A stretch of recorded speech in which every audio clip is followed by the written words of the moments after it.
Let's mic, history को जानो।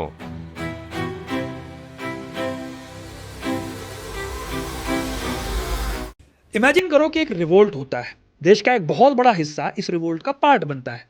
एक शहर से दूसरे शहर, मेरठ से दिल्ली, दिल्ली से झांसी, फिर कानपुर और लखनऊ, सब जगह बगावत छिड़ जाती है। यह 1857 का गदर था जिसने अंग्रेजों के होश ठिकाने लगा दिए थे। हम हिस्ट्री में पढ़ते भी आए हैं कि भारत की आज़ादी की यह पहली महान जंग थी। लेकिन क्या आपने कभी रुक कर ये सोचा है कि अगर ये विद्रोह इतना ताकतवर था कि इसने ब्रिटिश साम्राज्य की नींव हिला दी, तो फिर अंग्रेज इसके बाद भी अगले 90 साल तक कैसे रूल कर पाए? यही से शुरू होता है हिस्ट्री का वो क्रूअल और डार्क चैप्टर जिसे अक्सर मेन स्ट्रीम हिस्ट्री की कहानियों से धुंधला कर दिया जाता है या पार्ट पार्ट में पढ़ा जाता है तो कहानी की तस्वीर समझ नहीं आती। सच तो यह है कि 1857 की क्रांति ने अंग्रेजों को डराया जरूर था, लेकिन उस डर ने उन्हें पहले से कहीं ज्यादा चालाक बना दिया, ऑर्गेनाइज बना दिया और क्रूअल बना दिया। जब दिल्ली की गलियों में विद्रोह का धुआं शांत हुआ, तो लंदन के बंद कमरों में एक ऐसी खौफनाक स्ट्रेटेजी तैयार की गई जिसने भारत की गुलामी की जंजीरों को सिर्फ बदला नहीं, बल्कि उन्हें इनविजिबल बना दिया और बना दिया। ईस्ट इंडिया कंपनी का बोरिया बिस्तर समेटा गया और शासन सीधे सीधे आ गया ब्रिटिश क्राउन के हाथों में। लेकिन क्या ये सिर्फ ट्रांसफर ऑफ पावर था या फिर एक बहुत बड़े साजिश की शुरुआत थी?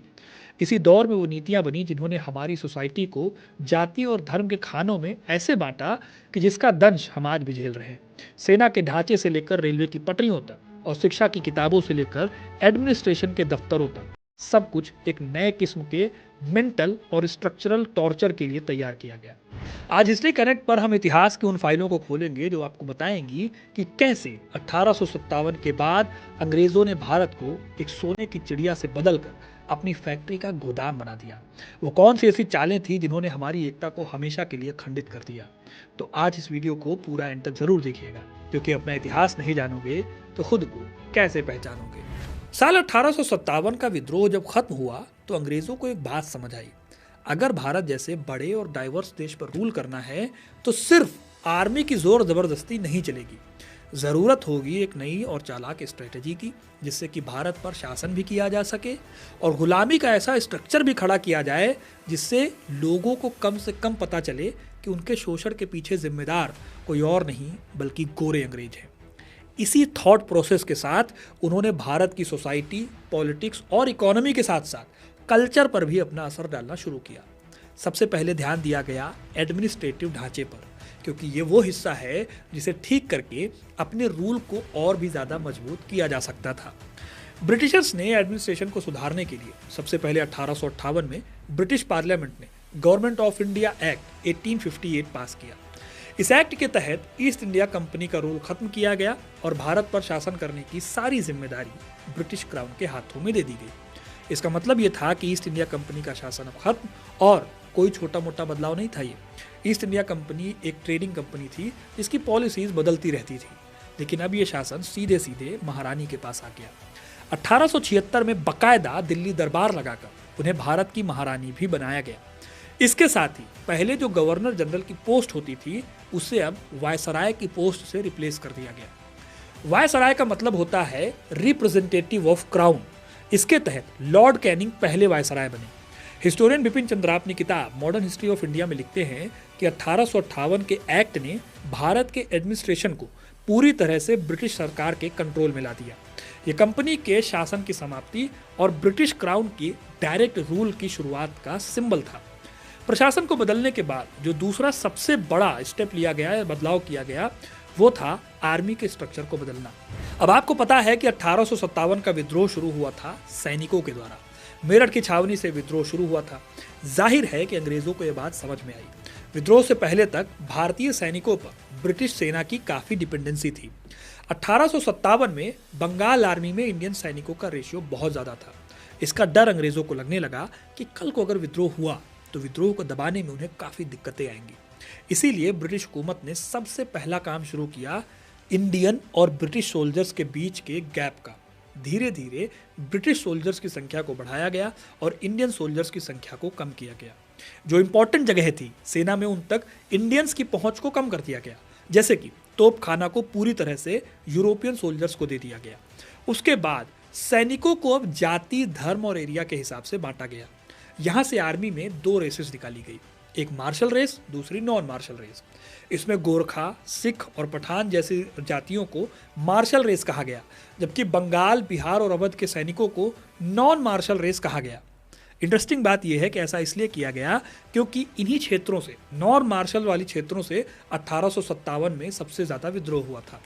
फनी बात यह है कि इसमें रोटी और चावल के हिसाब से भी डिफरेंशिएट किया गया।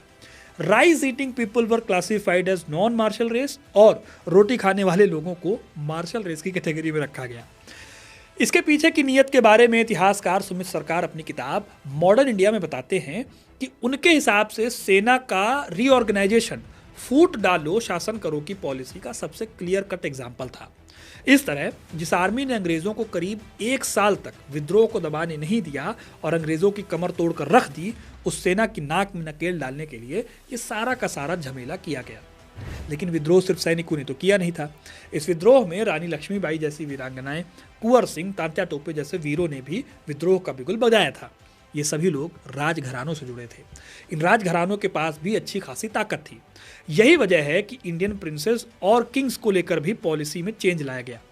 1857 से पहले अंग्रेज डॉक्ट्रिन ऑफ लैप्स जैसी पॉलिसी से रियासतों को हड़प रहे थे। इसी वजह से रियासतों पर कंट्रोल रखना शुरू किया। इन रियासतों को अपनी ओर मिलाने के लिए सबसे पहले भारतीय राजाओं को अपने बच्चे को गोद लेने की इजाज़त दी गई।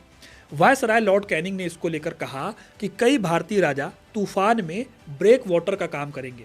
कहने का मतलब था कि ये राजा अंग्रेजों के खिलाफ बफर जोन थे, जो आम जनता और ब्रिटिश राज के बीच में खड़े थे। जॉन के अपनी किताब इंडियाज वॉर ऑफ इंडिपेंडेंस 1857 में लिखते हैं कि अंग्रेजों की सोची समझी चाल थी, जिससे बड़े पैमाने पर फ्यूचर में 1857 जैसा विद्रोह सामने नहीं आया। लेकिन सिर्फ यही काफ़ी नहीं था। इकोनॉमिक लेवल पर भी भारत की गुलामी को ऐसे इस्तेमाल करना था जिससे अंग्रेजों को नुकसान ना हो। पहले जहां ट्रेड के नाम पर भारत से बड़े पैमाने पर महंगी चीज़ें, हैंडलूम और मसाले वगैरह का ट्रेड होता था, लेकिन अब अंग्रेजी सरकार ने तय किया कि वो भारत को कच्चे माल का सप्लायर और ब्रिटेन की फैक्ट्रीज में बने माल का कंज्यूमर बनाएगा। 1853 में विद्रोह से पहले भारत में ट्रेन की शुरुआत की गई, लेकिन विद्रोह के बाद इस काम में काफ़ी तेज़ी लाई गई और ऐसे ही कम्युनिकेशन के सिस्टम को भी तेज किया गया। अब अंग्रेज़ों ने ये सारे बदलाव भारत पर एहसान करने के लिए या भारत के डेवलपमेंट करने के लिए नहीं किए थे, बल्कि इसके पीछे अच्छी खासी स्ट्रेटेजी थी और बहुत ही ज़्यादा सॉलिड इरादे थे। उनका पहला मकसद तो यही था कि 1857 जैसा डरावना सपना उनको दोबारा नहीं देखना था। उनका दूसरा मकसद था ब्रिटिश एम्पायर के इंटरेस्ट को सेफ रखना और ज़्यादा से ज़्यादा प्रॉफिट कमाना। इंडिया ब्रिटेन के लिए किसी सोने की चिड़िया से कम नहीं था। यहाँ उनके लिए बहुत बड़े लेवल पर रिसोर्सेज थे, कच्चा माल था, मार्केट थी, जो उनकी बाकी दुनिया के एम्पायर को चलाने में भी मददगार थे। एग्जाम्पल के लिए आप ये वीडियो देख सकते हो, जैसे जिसमें मैंने बताया है कि कैसे भारत, चीन और अमेरिका के बीच में अफीम और चाय का एक ट्रायंगुलर ट्रेड हो रहा था और ये ब्रिटेन को फायदा पहुंचा रहा था। खैर, 1857 में कैसे मुस्लिम और हिंदुओं ने और सिखों ने एक साथ मिलकर ब्रिटिश ईस्ट इंडिया कंपनी के खिलाफ आवाज़ उठाई थी, उस यूनिटी ने भी इनको डरा दिया था। यही वजह है कि इन्होंने अब खुलकर फूट डालो और राज करो की नीति को अपनाया। वो जानते थे कि अगर इंडियंस आपस में ही लड़ते रहेंगे तो वो कभी भी ब्रिटिश एम्पायर के खिलाफ एकजुट नहीं हो पाएंगे। इसी की देन थी सेपरेट मुस्लिम इलेक्टोरेट, जिसने आगे चलकर देश में विभाजन की नींव डाली थी। Historian Eric Hobsbawm the Age of Empire में बताते हैं कि एम्पायर्स के लिए सबसे बड़ा खतरा शासितों की एकता से होता है। अंग्रेजों ने इस एकता को तोड़ने के लिए धर्म, जाति और एरिया के आधार पर पार्टीशन को बढ़ावा दिया और ये बदलाव बहुत सोच समझ कर लागू किए गए। मतलब जहां ज़रूरत थी बस वहीं पर। फॉर एग्जाम्पल, बंगाल और अवध जैसे एरिया जहां विद्रोह सबसे ज़्यादा तेज थे, वहां के ज़मींदारों पर सख्त नज़र रखी गई। अवध में तो कई ज़मींदारों की ज़मीनें छीन ली गई या फिर उनके जो राइट्स थे उनको काफ़ी कम कर दिया गया। इससे अलग अगर आप पंजाब और नॉर्थ वेस्टर्न प्रोविंसेस को देखोगे तो यहाँ पर मार्शल रेस की थ्योरी लगाकर इन्हें अपने करीब लाने की कोशिश की गई। अंग्रेज़ों ने कलकत्ता, बॉम्बे, मद्रास, इन सभी शहरों में प्रशासन, व्यापार और शिक्षा के नए केंद्र बनाने शुरू किए। यहाँ वेस्टर्न एजुकेशन को बढ़ावा दिया गया ताकि ऐसे इंडियंस तैयार हों जो ब्रिटिश शासन की निचली नौकरियों में काम करें और एम्पायर को मजबूती दें। जैसा कि 1835 में लॉर्ड मैकाले ने कहा था कि ऐसे लोग तैयार किए जाए जो ब्लड और कलर में इंडियन हो, लेकिन टेस्ट में और विचारों में और मोरालिटी में ब्रिटिश हो। Who may be interpreters between us and the millions whom we govern, a class of persons Indian in blood and color, but English in taste, in opinions, in morals and in intellect. अंग्रेजों ने ये सारी policies British सरकार, British parliament और भारत में मौजूद officers की help से बनाई। ब्रिटिश पार्लियामेंट ने एक बेहद कॉम्प्लेक्स स्ट्रक्चर बनाया जो भारत के एक एक पहलू पर नजर रखता था। एक भारत सचिव का पद बनाया गया जो भारत के मामलों के लिए जवाबदेह था। फिर भारत में वायसराय और गवर्नरों ने ब्रिटिश पार्लियामेंट की नीतियों को जमीन पर लागू किया। लॉर्ड कैनिंग पहले वायसराय थे। इसके बाद लॉर्ड लिटन, लॉर्ड कर्जन जैसे वायसरायों ने एम्पायर की पॉलिसीज को और ज्यादा कठोर बनाया। इंडियन सिविल सर्विसेज को स्ट्रॉन्ग किया गया, लेकिन जो हायर पोस्ट थे वहां पर अंग्रेजों का ही अधिकार रहा। इंडियंस के लिए सिविल सर्विसेज के एग्जाम इतने मुश्किल बनाए गए कि लिटरली इम्पॉसिबल था इनको पास करना। हालांकि सत्येंद्र नाथ टैगोर जैसे एक्सेप्शनल लोगों ने यहाँ पर भी अंग्रेजों को फेल किया, लेकिन एक बड़ी आबादी सिविल सेवक बनने का सपना भी नहीं देख सकती थी। ऐसे ही आर्मी में लंबे समय तक ऑफिसर पोस्ट से इंडियंस को दूर रखा गया। कुल मिलाकर अगर आप देखो तो पता चलेगा कि अंग्रेज किसी भी तरह का अब रिवोल्ट नहीं चाहते थे। हिस्टोरियन एरिक स्टोक्स अपनी किताब द पेजेंट एंड द राज में बताते हैं कि ब्रिटिश एडमिनिस्ट्रेशन ने एक बहुत ही कॉम्प्लेक्स और सेंट्रलाइज सिस्टम बनाया जहां पर हर लेवल पर ब्रिटिश ऑफिसर अंतिम निर्णय लेते थे और इंडियंस केवल अधीनस्थ भूमिकाओं में यानी कि जूनियर के लेवल पर होते थे। यानी एक इंडियन क्या सोचता है उससे कोई फर्क नहीं पड़ता था, फैसला सिर्फ और सिर्फ अंग्रेजों के हाथों में होता था। इस तरह अगर आप देखो तो 1857 का विद्रोह बेरहमी से कुचलने के बाद सेना को मजबूत किया गया। फूट डालो राज करो की नीति अपनाई गई, जिसमें समाज से लेकर सेना तक को बांटने की कोशिश हुई। कानूनी और एडमिनिस्ट्रेटिव रूप से सख्ती भी बढ़ाई गई। आर्म्स एक्ट जैसे कानून लाए गए जिससे भारतीयों को हथियार रखने से रोका गया, जबकि अंग्रेजों को इस मामले में पूरी छूट थी। जमींदारी व्यवस्था को बढ़ावा दिया गया जिससे किसानों और जमींदारों के बीच फूट डाली जाए।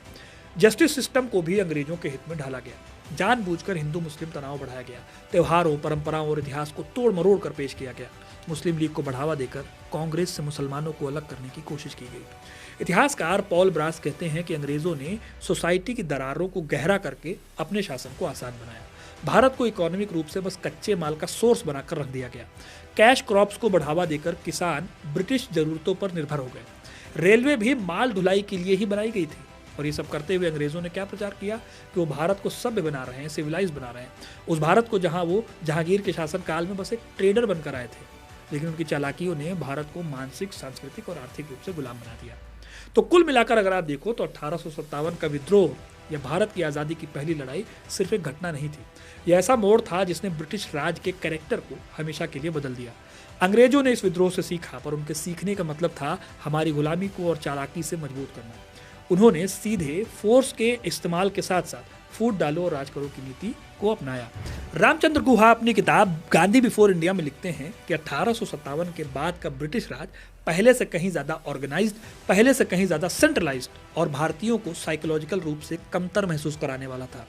तो दोस्तों, कैसा लगा आपको ये वीडियो कमेंट करके जरूर बताइएगा। वीडियो को लाइक और शेयर करना ना भूले और ऐसी इंटरेस्टिंग कहानियों के लिए, इतिहास से जुड़े रहने के लिए हिस्ट्री कनेक्ट को सब्सक्राइब जरूर करें। धन्यवाद।